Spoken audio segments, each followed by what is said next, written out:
கிருபையினால் என்னை அழைத்தீரே, அன்பின் ஆழத்தில் என்னை மறைத்தீரே,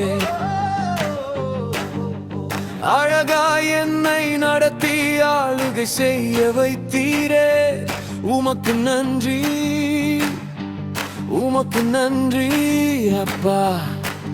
என் தவறை நினையாதவர், தவறி போக விடாதவர், பொறுமையாய் காத்திருந்தீர். அன்பால் என்னை சேர்த்து கொண்டீர். கிருபையினால் என்னை அழைத்தீரே, அன்பின் ஆழத்தில் என்னை அழைத்தீரே.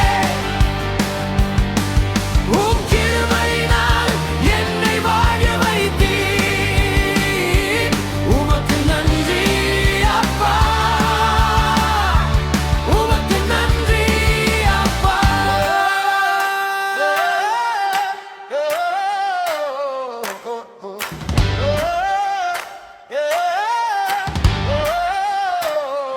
என் சார்பில் யாரும் இல்லை என்று மற்றவர்கள் சிரிக்கையில், மார்போடு என்னை அணைத்துக் கொண்டு எனக்காய் நீர் பதில் சொன்னீரே.